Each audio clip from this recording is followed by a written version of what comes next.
자, 그러면 이번 시간에는 54회 FAT 1급 이론 문제 풀이를 해볼게요.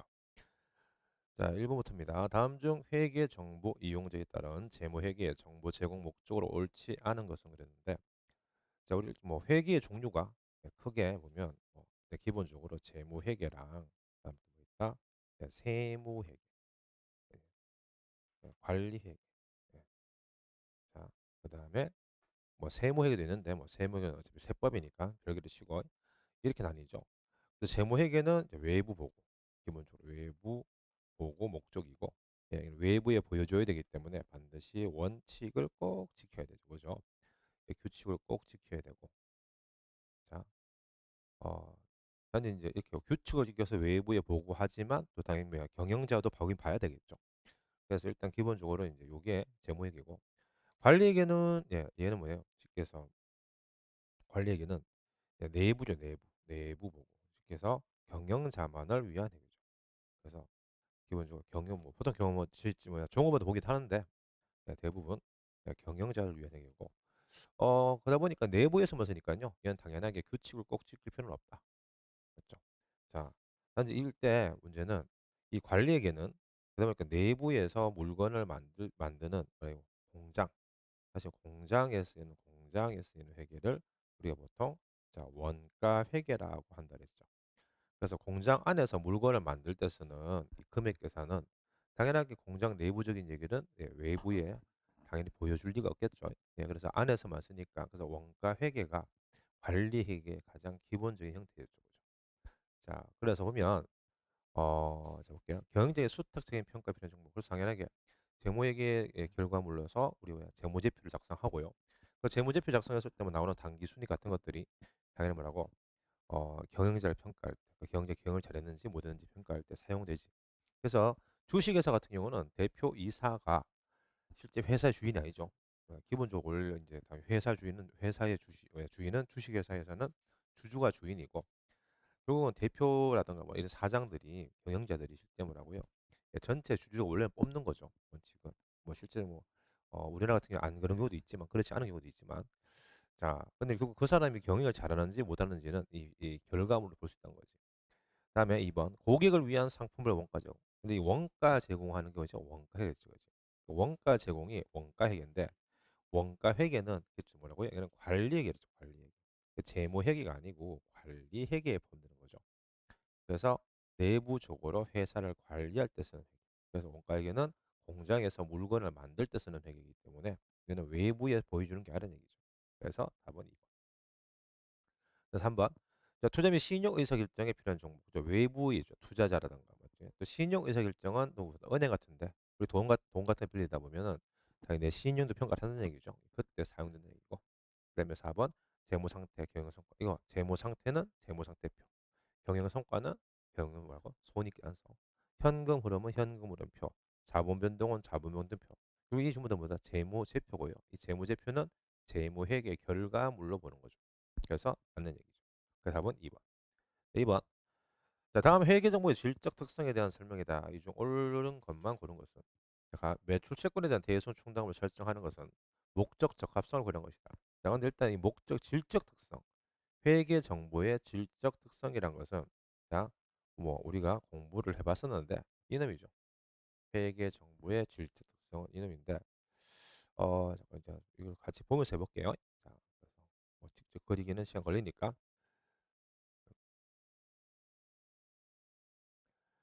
자, 이 상태에서 회계 정보의 질적 특성은 중요 질적 특성이 있고 또 하나 기타가 있는데, 중요 질적 특성에는 목적 적합성과 신뢰성이 있고요. 그 목적 적합성에 또 예측가치, 피드백, 적시성이 있고, 신뢰성에는 표현 충실, 뭐 중립성, 검증 같은 게 있죠. 자, 오늘 기타에 또 비교 가능성이 있고, 기타 또 기관별 비교와 기업 간 비교까지인데, 이때 이거잖아. 목적 적합성은요, 이거죠.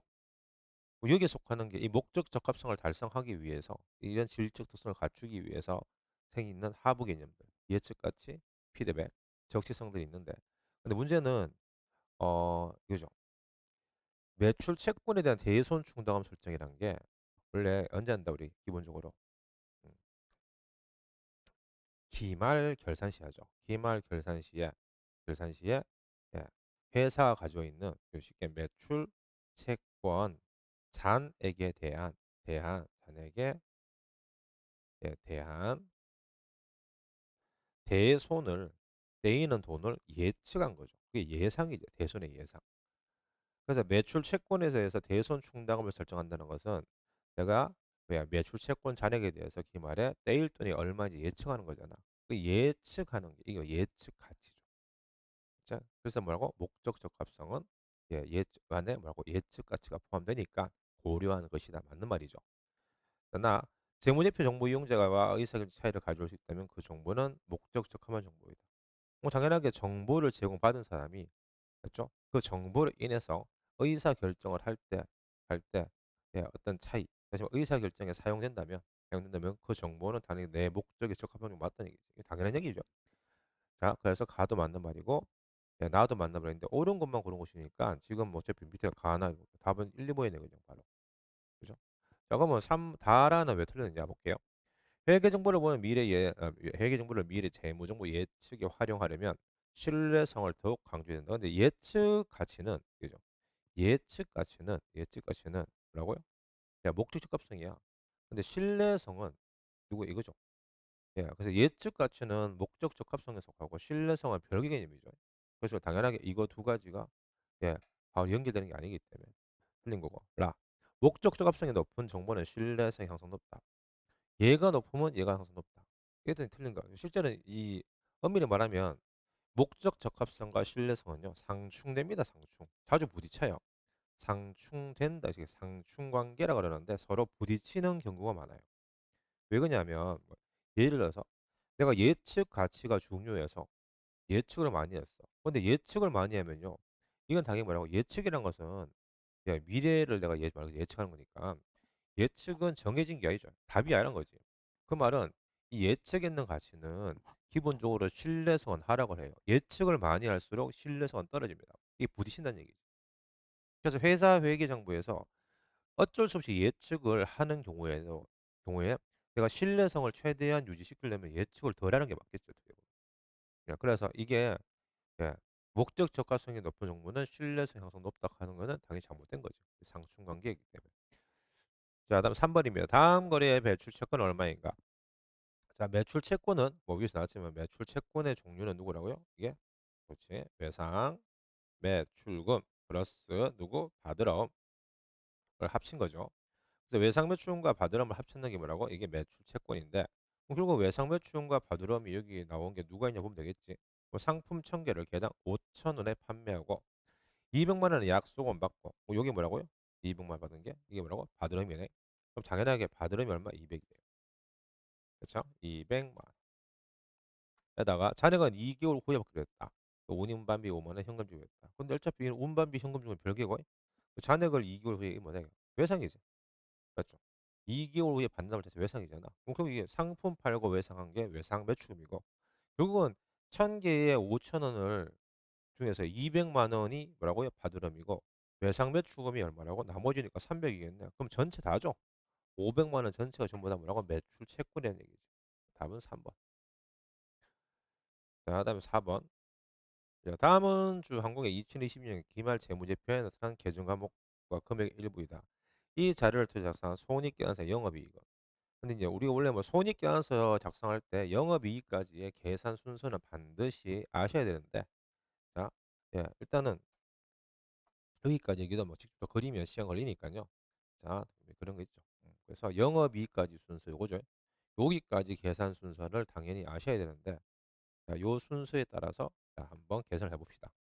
그래서 원래 영업이익은 순매출액에서 누구 매출원가를 빼서 나오는 매출 총이익에서 다시 뭐 판매 관리비를 빼서 나오는 금액이 영업이익이죠.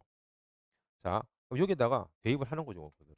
첫째, 자, 매출액은 요거죠. 그죠? 금액이 얼마? 130만 원. 자, 130만 원이 들어가면 되고. 자, 두 번째, 보자.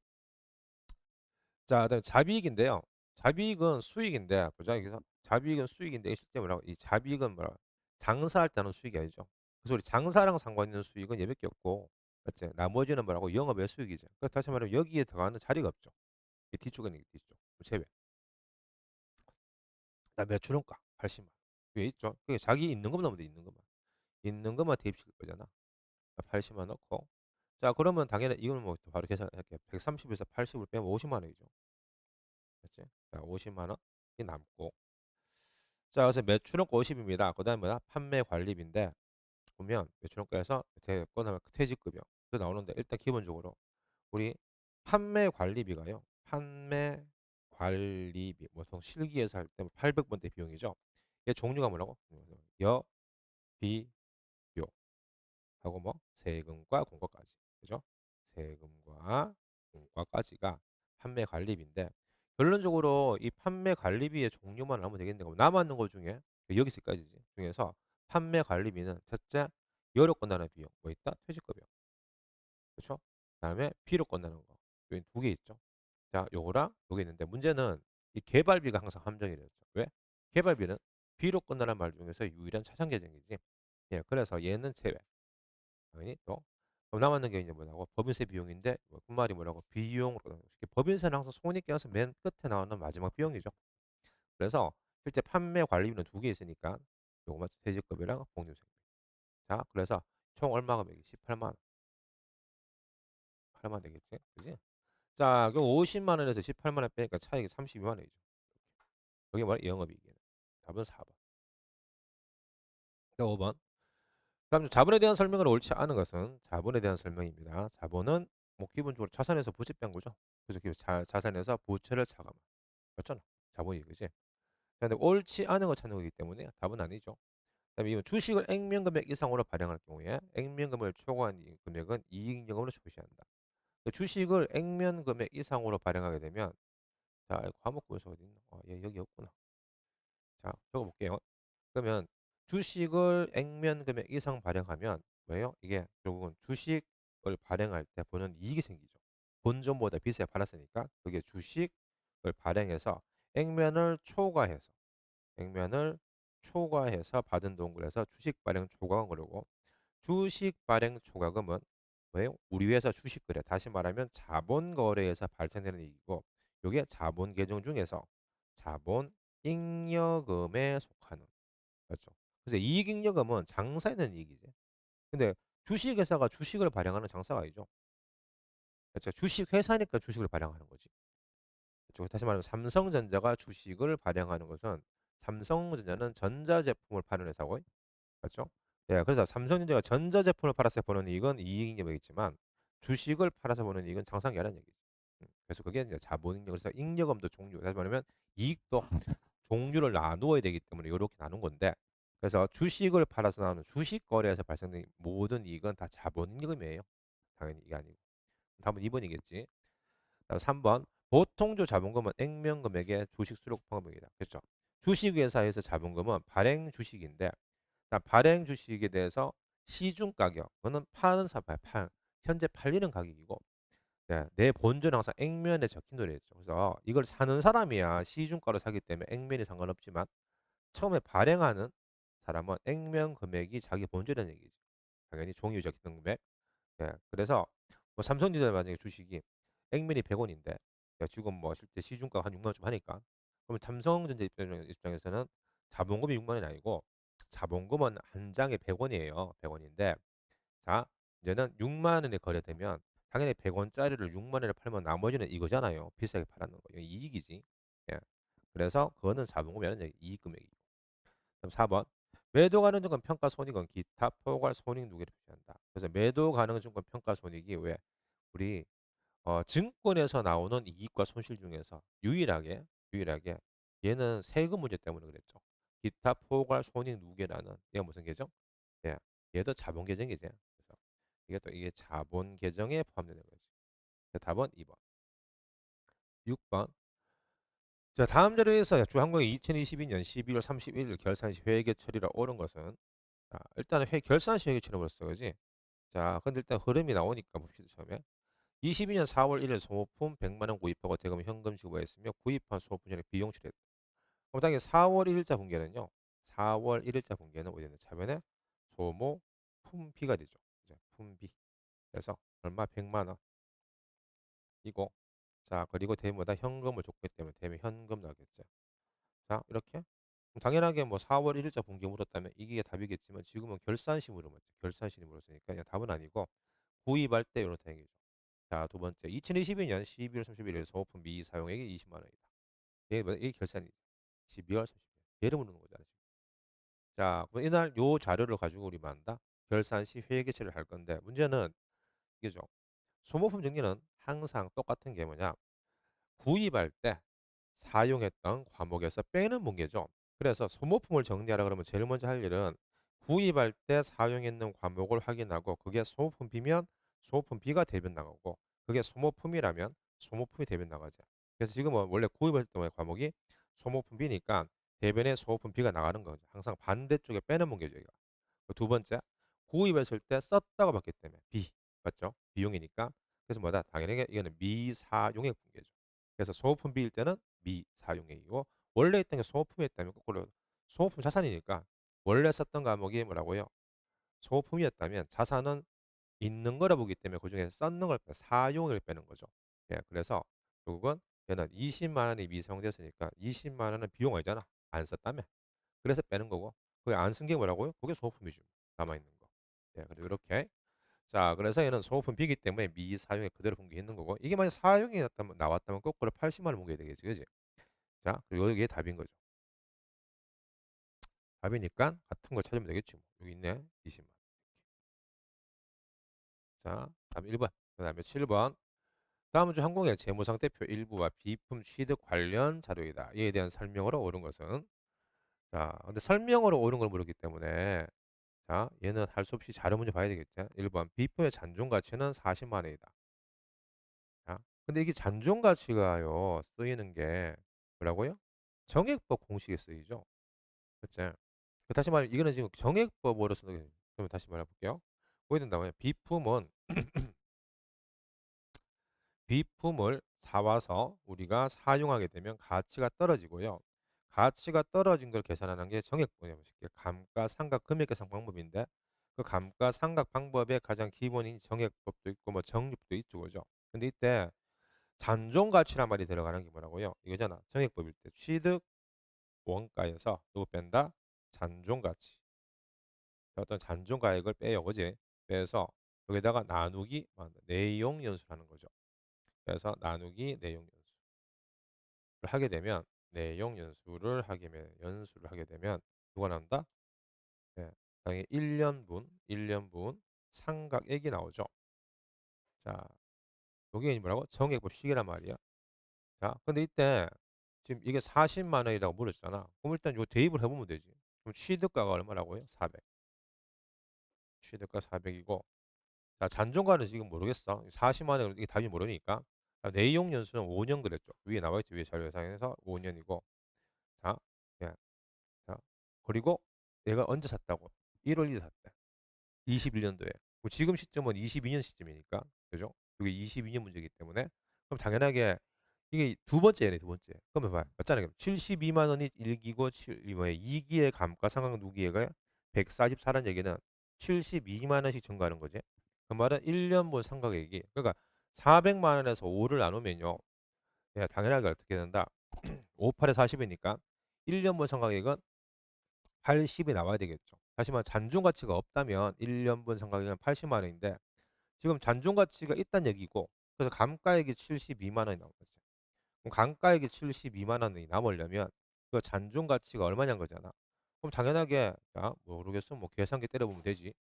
자 그럼 당연하게 첫째 야, 72만 원 그러니까 금액 나누기 5로 했는 게 72니까 그럼 당연하게 거꾸로 72만 원 해볼까요? 72만 원 곱하기 얼마라고? 5를 하면요. 얼마? 360 나오겠지. 다시 말해서 예, 360만 원 나누기 5를 해야지 70이라는 얘기인데 근데 이 금액이 360이 나오려면 잔존 가치는 뭐라? 당연히 40만 원 맞잖아. 맞죠? 그 맞는 거지, 이게. 음. 그래서 옳은 거니까 답 1번이죠. 됐죠? 자, 2번. 자, 비품의 단기말 장부 금액은 400이다. 근데 이 장부가란 말 나왔죠. 근데 여기도 굉장히 강조가 되는 얘기인데 뭐냐면 장부가란 말은 원래 취득했는 가격이 장부에 적히니까 일반적인 상황에서는 취득가가 장부가인데 자, 여기서 뭐 만약에 차감 계정이 있는 것들, 차감 계정이 있는 거, 빼는 거, 뺄 게 있는 것들은 이거 빼고 남은 거랬죠. 근데 유형지사는 뭐가 있다? 감가, 상각, 누, 개, 액이 차감 계정이잖아. 맞지? 그래서 취득가액에서 차감 계정인 감가상각을 빼라는 거지. 그럼 당연하게 비평의 단기 말이니까 올해 22년도 올해 여기 이기지. 그 올해는 400만 원에서 맞죠? 여기서 400에서 마이너스 얼마라고? 예, 144만 원을 빼는 거죠. 그렇죠? 이걸 빼버리면 당연하게 차에 나는 금액이 256만 원이죠. 그래서 장부 금액은 400이라는 얘기죠. 틀린 거고. 이게 이제 이기 때문에 틀린 거죠. 그다음에 한번 감가상각법 뭐라고? 정액법이라며. 그죠? 틀렸고. 자, 4번 단기의 손익계는 감가상각비. 근데 감가상각 누계가 누적된 거. 감가상각비는 항상 뭐야? 비용은요. 당해 연도에는 단기에는 단기분만 계산하죠. 그게 발생주의잖아. 무슨 말이냐? 여기서 누계액은 144가 맞는데 감가상 맞지? 근데 이게 실제로는 올해에 떨어진 건 작년에 떨어진 게 70이고 올해 떨어진 게 70이라서 합쳐 쌓였는 게 누적된 게 144인 거고요. 당해 연도 하락분은 얼마라고요? 그 72지 뭐. 당연하죠. 맞죠? 야, 1년에 70년씩이니까. 자, 그래서 답은 1번. 그죠? 자, 그다음에 8번. 자, 다음 중 부가가치 면세 대상 제와 또는 용역에 해당하는 것은 자, 얘는 뭐 근데 당연한 거. 자, 생수는 수돗물은 면세. 물 중에서 수돗물이 면세죠. 생수과세. 시내 교통 중에서 제일 낮은 게 뭐라고? 버스, 뭐 마을버스, 지하철 같은 거, 택시는 과세. 그다음에 철도 중에 뭐 기본적인 게 일반 철도고요. 고속철도는 과세지. 근데 우리 뭐다? 면세지, 면세. 면세를 물었으니까 이거죠. 영유아 용품은 면세. 답 3번. 자, 9번. 자, 다음 문제 항공의 2020년 제1기 부가세 확정 신고 자료이다. 확정 신고 시 납부할 부가세가 얼마인가?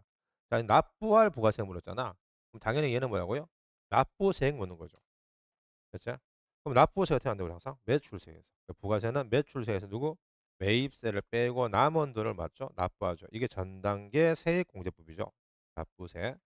자, 그래서 매출세에서 매입세를 빼고 납부합니다. 그러면 당연하게 이것서 뭐 매출세와 매입세 구하면 되겠네. 그렇죠? 자, 확인해 볼게요. 1번. 과세 표준이 있어. 근데 과세 표준이 뭐랑 간단하게? 매출액이잖아요, 매출액. 매출액. 맞죠? 매출액. 쉽게 얘기 뭐라고? 공급 가액이죠. 네, 공급과. 자, 판매가죠. 그럼 당연히 공급 판매했는 가격의 10%가 먼저 부가세잖아, 원래. 근데 이게 얼마 있다? 5억 5천이. 이게 과세 표준이지 부가세 포함된 게 아니죠.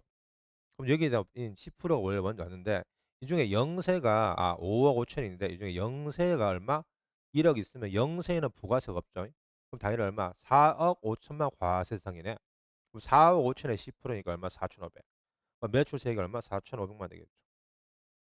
이렇게. 자, 그래서 하나 나왔고 두 번째 매입세 요거지. 근데 얘는 봐봐. 가는 매출액이고, 그렇지? 가는 과세 표준이라서 매출액이고 이게 세액이 아니지. 근데 나는 매입세액이야.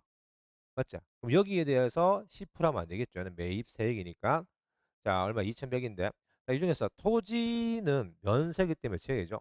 그다음에 접대비도 뭐라고요? 토지 관련 매입세는 불공이니까 공제 안 되고 접대비 지출에 대한 매입세액도 아니면 불공이잖아. 그럼 다음 뭐냐면 2,100만 원이 매입세인데 이 중에 불공제 매입세가 얼마 있다고? 300이 있으니까 당연히 공제받을 수 있는 매입세는 1,800만 원 되겠네. 300만 원 빼면 그지? 그러면 4,500만 원에서 공제 가능 매입세액이 1,800만 원이 있으니까 빼면 납부세액이 나오겠죠. 예. 그럼 당연하게 4,500만 원에서 1,800을 빼버리면 2,700 되겠네. 다음은 3번. 자, 다음 10번. 자, 다음 중 부가가치는 신고, 납부 및 환급에 대한 설명을 옳지 않은 것은 자, 법인 사업자는 옳지 않은 거지, 그지 지금 틀린 거. 자, 그럼 일단 법인은 항상 당연히 예정 신고를 해야 되죠. 그래서 예정 신고를 해야 되는데 예정 신고 기간이 끝나고 그 다음 달 며칠이에요? 25일 이내. 맞죠? 25일 이내에 예, 예정 신고 기간에 대한 과세 표준과 납부세 또는 환급세액을 신고 납부 맞네. 맞죠? 그 기간 종료일부터 25일 이내. 그러니까 다음 달 25일까지 맞잖아. 그러니까. 그다음에 폐업의 경우는 폐업일부터 25일 이내. 답 2번이네. 그죠? 이게 폐업일부터가 이제 1부터가 아니고 맞죠? 예. 폐업일의 뭐야? 다음 달이죠. 다음 달. 폐월 이외 다음 달 25일까지 이내에 신고 납부죠. 그래 답은 2번. 자, 영세율은 네, 수출이고 우리가 뭐야? 부가세는 매입세가 더 많으면 환급 받는데 우리 이 뭐야? 환급 받을 때 조기 환급 대상은 뭐라고요? 야, 조기 환급 대상이 세 가지가 있는데 그중에 첫 번째 영세율이죠. 뭐 나머지는 뭐 지금 어차피 1급 범위는 아니니까 그볼 게 없는데 일단 영세율 제도. 수출하는 사업자는 조기 환급이 가능하다 그랬죠. 그게 왜냐면 수출하게 되면 해외에 물건이 가는 동안 계속 외상인데 물건이 도착되지 않으면 당연히 뭐라고 예, 돈을 못 받을 거 아니야. 근데 이 해외이기 때문에 배로 보내면 굉장히 시간이 오래 걸리고 그러다 보니까 수출만 하는 사업자는요.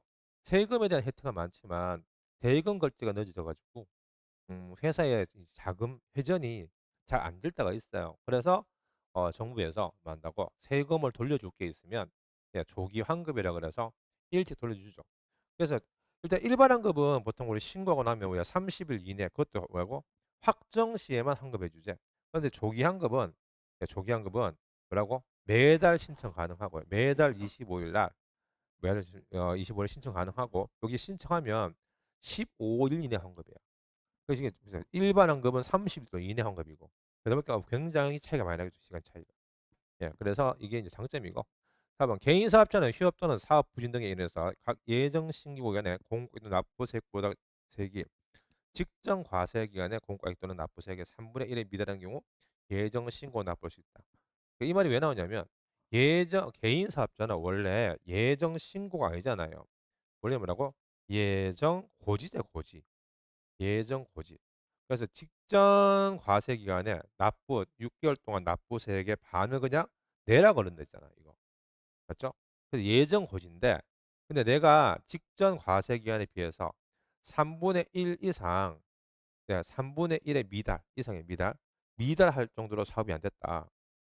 그러면 당연하게 반을 내라는 게 더 내는 거잖아. 예, 그래서 그런 경우에는 어떻게 한다고? 예, 내가 왜 이거밖에 안 했는데 세금 적게 내야 된다고 이제 그런 식으로 예, 예정 신고를 할 수 있다 그랬죠. 근데 뭐 또 그냥 내도 되면은 당연히 많다. 그냥 내도 돼. 단지 이거는 당장 지금 나가는 세금이 많다 뿐이지. 맞죠? 예정 고지에서 내가 그러면 지금 나가는 세금이 많다 뿐이 어차피 확정 신고할 때 되면 납부세액을 빼주니까 그만큼. 뭐 상관없고요. 이게 내는 게 상관없는 건 상관없는데 이게 뭐 3분의 1 미달해서 지금 돈이 너무 없다 그런 분들은 그냥 예정 신고해서 당연히 납부세액을 줄이는 게 맞겠죠. 그래서 맞는 말이고. 자, 그래서 여기까지가 예, 그 기출문제 54회 FAT 1급 기출문제 54회 이론 문제 풀이였습니다.